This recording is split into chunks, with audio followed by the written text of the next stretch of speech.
Bem-vindo ao nosso canal do YouTube. Para quem me conhece, sou o Dr. Alex Guedes, dentista e professor. Hoje estou tendo o prazer aqui de chamar um amigão, João Macedo. Tudo bem, João? Tudo bem, Alex? Prazer revê-lo, meu amigo. Lembrando dos tempos desde da faculdade, Graduação. desde a graduação. E é um prazer estar aqui ao seu lado, é um prazer estar ao lado de um colega que não só é um colega dentista, mas um colega dentista e professor. Nos honra muito. E desde a graduação que você demonstrou ser um profissional além da média, e nem à toa que você está num nível que está. Quero aproveitar e parabenizá-lo pelo seu canal, por essa iniciativa, onde leva informação para muitas pessoas. Obrigado por estar aqui, João, participando aqui com a gente. João, quais são os problemas mais comuns na articulação temporomandibular? Na verdade, o que é ATM? Primeiro, para informar o paciente, depois a gente vai para os problemas mais comuns que acometem ATM. Isso é importante. A articulação temporomandibular ou articulação da mandíbula, mais conhecida como ATM, tem este nome pelo fato de que é formada por dois ossos. Um osso que é a mandíbula e um osso aqui que é o temporal. Por isso que é a articulação temporomandibular. E alguns pacientes, eles chegam no consultório e falam: doutor, eu vim aqui porque me disseram que eu tenho ATM. Aí eu digo: eu tenho duas ATMs. Na verdade, as pessoas confundem um pouco ATM com DTM. O que é DTM? DTM corresponde à disfunção temporomandibular. Disfunção temporomandibular é um conjunto de patologias que podem acometer a articulação temporomandibular, ou seja, a ATM, e ou os músculos da região cérvico-crânio-facial. E aí, Alex, como alterações mais comuns na articulação da mandíbula, na ATM, nós temos, por exemplo, ruídos, barulhos, cliques, que é um sinal que tem alguma alteração. A gente pode ter dores na articulação temporomandibular, dores tanto parado, ou seja, sem movimentar a mandíbula, ou dores parado e em movimento, ou só em movimento. A gente pode ter ruídos como, que nós chamamos de crepitação, que é como se tivesse atrito de duas superfícies com areia interposta nessas duas superfícies. E nós podemos ter limitação de abertura de boca. São alguns sinais e sintomas que existem ou que fazem com que nós pensamos em que o paciente tem alguma alteração na articulação temporomandibular. E na articulação temporomandibular, a gente pode ter, através desses sinais e sintomas, diagnósticos específicos, como um disco deslocado na articulação, como um processo inflamatório na articulação, como desgastes ósseos na articulação. Então, depende justamente de cada situação. Dores também na região aqui do masseter, né, que a gente chama temporal, irradiando para as costas também, né, quando tem a disfunção temporomandibular. Aí já são as questões musculares. Como eu falei inicialmente, nós podemos ter tanto alterações articulares quanto alterações musculares. E os músculos podem acometer principalmente os músculos da mastigação. Esse músculo aqui, que é o músculo temporal, esse músculo aqui, que é o músculo masseter. A gente pode ter esse músculo aqui envolvido, que é o esternocleidomastoideo. A gente pode ter os músculos da nuca, da região posterior do pescoço. Então, a gente pode ter músculos que apresentam dores. Neste caso, seriam as alterações articulares. Qual seria o tratamento com a disfunção temporomandibular? O tratamento, primeiro, como a gente abordou inicialmente, nós temos várias alterações que podem ser articulares e musculares. A depender do diagnóstico, e o diagnóstico deve ser feito por um profissional que tem experiência no diagnóstico e no tratamento de disfunção temporomandibular, o tratamento vai depender da alteração. O tratamento normalmente é conduzido pelo cirurgião dentista, mas nós podemos ter tratamentos associados com outras profissões, como, por exemplo, fisioterapeuta, fonoaudiólogo, psicólogo, já que nós temos algumas alterações psicológicas que potencializam disfunção temporomandibular. Alex, uma das principais causas da disfunção temporomandibular é o apertamento dentário ou bruxismo. Nós apertamos naturalmente, só que alguns mais, outros menos, e fatores psicológicos como estresse, como ansiedade, como medo, como depressão potencializa. Então, muitas vezes, nós precisamos de um trabalho entre equipes ou um trabalho com uma equipe, onde o psicólogo faz parte também desse grupo. E como tratamento, nós podemos ter desde medicações, como medicações anti-inflamatórias, medicações relaxantes musculares, medicações analgésicas. Nós podemos usar o Botox, é uma forma terapêutica. Nós podemos usar uma placa de acrílico noturna, acrílico duro, que relaxa a musculatura. E essa placa, Alex, é fácil quem está nos assistindo entender como é que uma placa de acrílico duro funciona. Você, Alex, se você está num shopping andando, um amigo seu fala, Alex, você vira o pescoço, você virou porque você quis ou foi uma ação reflexa? Ação reflexa. Uma ação reflexa. Quando nós colocamos a mão em cima de uma chapa quente, em cima de um prego, a gente não tira a mão porque a gente quer, é uma ação reflexa. Todo reflexo é um ato involuntário que nós realizamos independente da nossa vontade. Então, a placa de acrílico duro que o paciente usa noturno, ou seja, usa para dormir, é de acrílico duro para atuar como se fosse uma pedra no alimento. Alex, se você está se alimentando e você encontra uma pedra no alimento, o que é que você faz? Já abre logo a boca, né? Abre a boca automaticamente.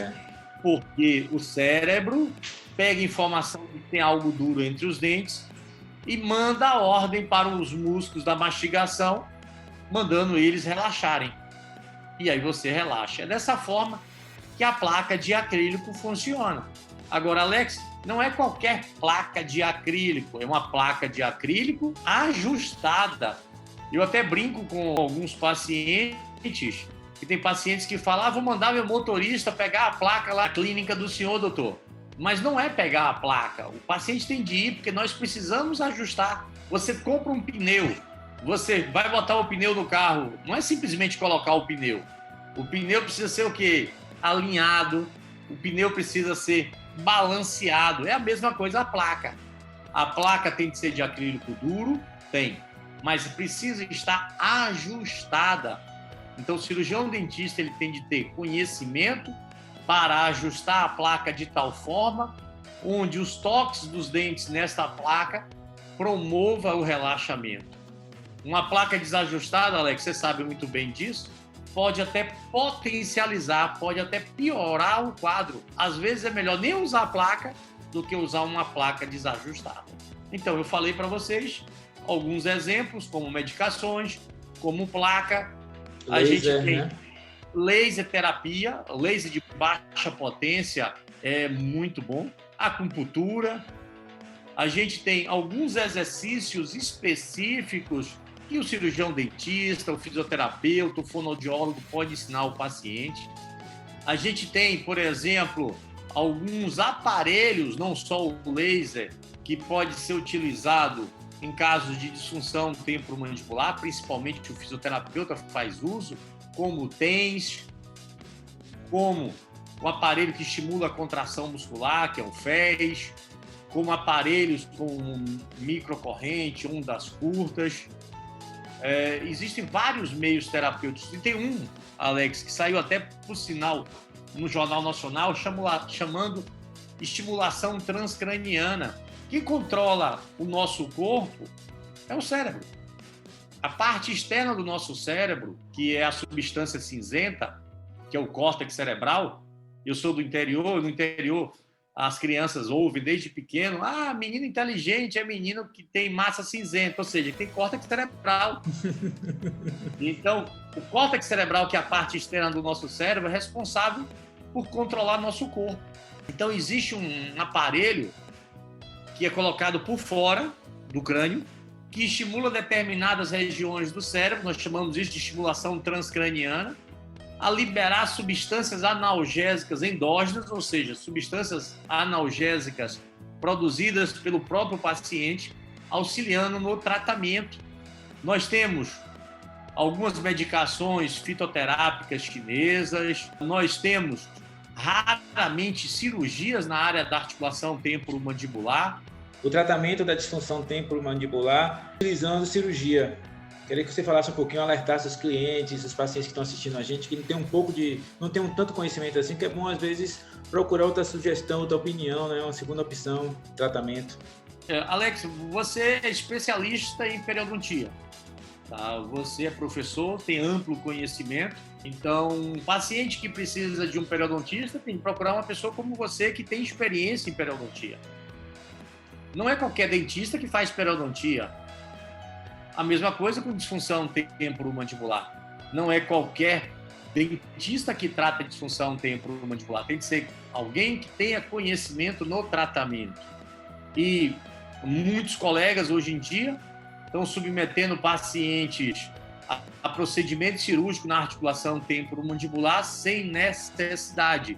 A cirurgia na articulação temporomandibular é exceção e não regra geral. Eu sou bucomaxilo há 25 anos. Nós estamos no ano 2021. Então, há 25 anos que eu sou bucomaxilo, há 25 anos que eu sou profissional que atua na área de disfunção temporomandibular e raramente a gente tem indicação cirúrgica na articulação temporomandibular. Então, nós tratamos os pacientes de forma conservadora. Então, quem está nos assistindo, quando proporem um tratamento cirúrgico na articulação temporomandibular, procure uma segunda opinião, uma terceira opinião, porque normalmente não há necessidade para tratamento cirúrgico. Principalmente quando o paciente é muito novo, né, João? Que a gente tem que também buscar outras formas de tratamento que fujam um pouquinho do cirúrgico, né? Não, sem dúvida. A questão da idade influencia. Quanto mais jovem, existe a questão da adaptação. Então, paciente jovem, sempre reveja, porque não é comum um procedimento cirúrgico para paciente com DTM, muito menos paciente com DTM jovem. E é bom também a pessoa estar ciente que você é uma pessoa que faz cirurgia e também está alertando em relação à questão de tomar cuidado em fazer a cirurgia. Não quer dizer que não é para fazer, mas é para analisar bastante de outras formas de tratamento para poder executar essa forma de tratamento aí, cirúrgico. Alex, minha mãe é uma senhora do interior que ela sempre dizia: meu filho, trata o próximo do jeito que você gostaria de ser tratado. Com certeza. Então, eu só indico qualquer tratamento, independente de ser cirúrgico ou não, se o paciente realmente tiver indicação e se a partir do meu conhecimento, da experiência que eu adquiri com esses cabelos brancos, ou através da literatura, ou seja, dos artigos científicos, da ciência, a gente chegar àquela conclusão.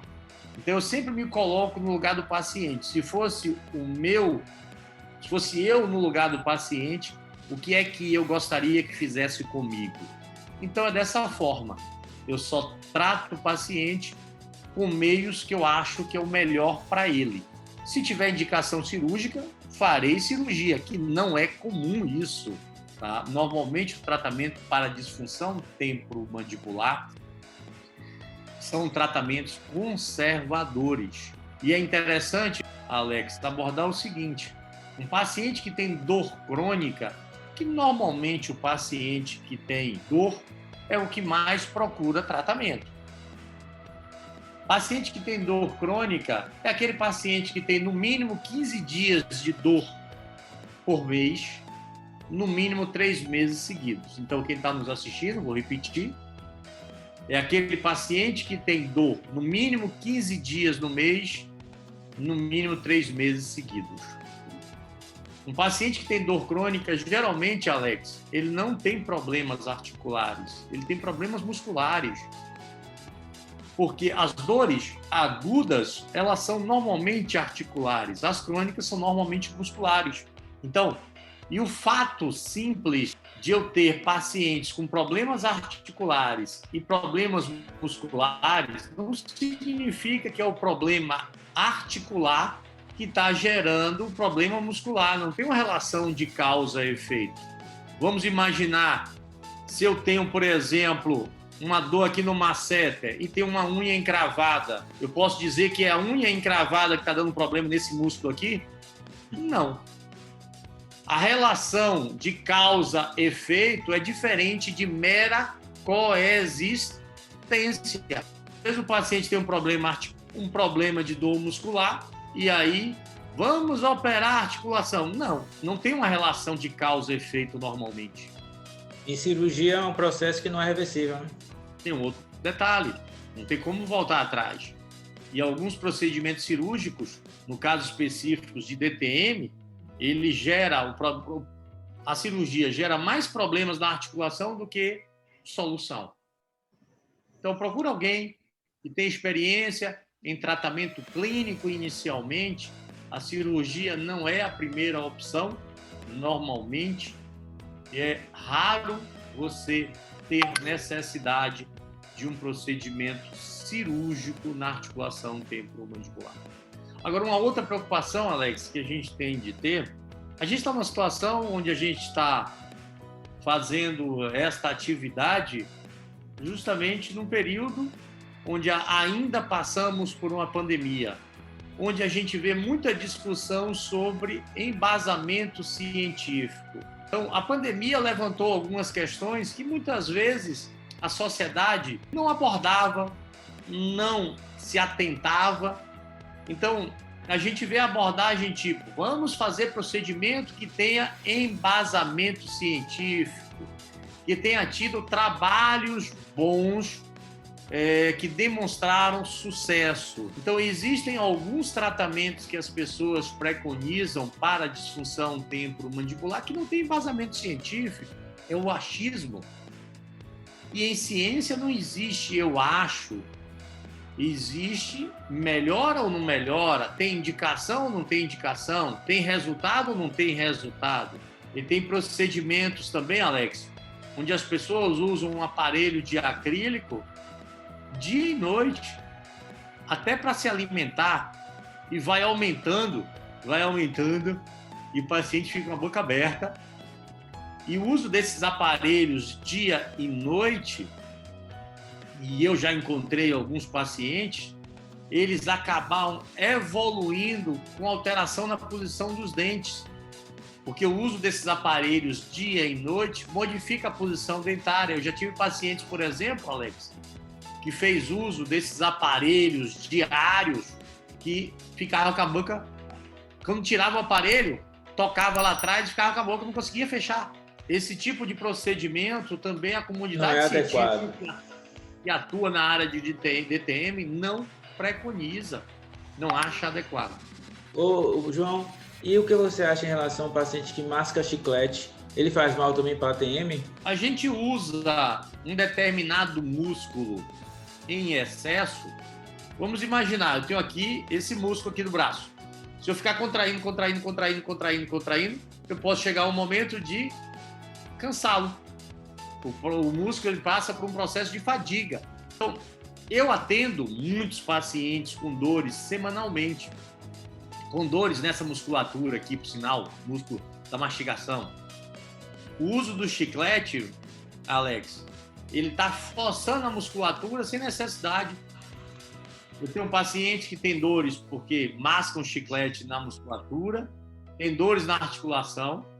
Se for um chiclete que tenha açúcar tradicional, pode gerar cárie, mas dificilmente hoje em dia eu acho que as pessoas fazem uso de um chiclete desse tipo.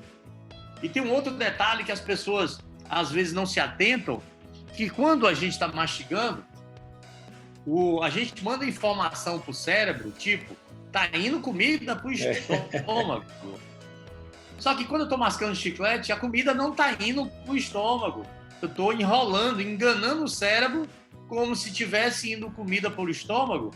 E aí o que o estômago faz? produz o suco gástrico, que é uma secreção ácida utilizada para digerir os alimentos no estômago. E aí, essa solução ácida que é lançada no estômago pode chegar a gerar gastrite, pode gerar, Alex, úlcera. Então, em síntese, gente, chiclete não traz nenhum benefício. Ah, doutor, eu tenho esse vício. Vamos procurar um vício melhor, tá? Beber água, por exemplo, como o Alex está fazendo, no lugar de mascar chiclete, tomar uma água para hidratar as cordas vocais, é muito melhor. É bom. Também isso vale também, João, para aquele aparelho americano que visa estimular o crescimento do masseter, que é esse músculo aqui. Que ele vende a ilusão que está definindo a mandíbula para ter aquele padrão americano de um rosto mais quadrado. Alex, o padrão de beleza, ele varia muito. Eu sou especialista em harmonização orofacial, sou professor em harmonização orofacial, então a gente avalia faces. Quando a gente pega as pessoas consideradas belas nos anos 60, 70, é aquele rostinho fininho e aquele queixinho para trás. Hoje, as pessoas consideradas belas são aquelas que possuem um ângulo mandibular, ou seja, uma mandíbula mais definida. Se você pega, por exemplo, Juliana Paz, Angelina Jolie, a Gisele Bündchen, então tem uma mandíbula bem definida. E hoje muitas pessoas querem essa mandíbula bem definida. E este aparelho, onde as pessoas ficam mordendo como se fosse uma malhação, em primeiro lugar, eu acredito muito pouco que esse aparelho vá fazer um crescimento muscular nessa região o suficiente para gerar um aumento significativo, repercutindo numa definição melhor da mandíbula. O paciente, ele pode desenvolver dores, ou se já tem dores, pode potencializá-las. Então, quem tem a vontade de ter uma mandíbula mais definida, é importante procurar um profissional da área de harmonização, e nós podemos definir a mandíbula por alguns motivos. Depende da causa. Se o paciente tem flacidez aqui embaixo, existe fios de sustentação aqui, fios de sustentação no pescoço. Dependendo, pode-se preencher a mandíbula aqui, o contorno da mandíbula, evidenciando melhor.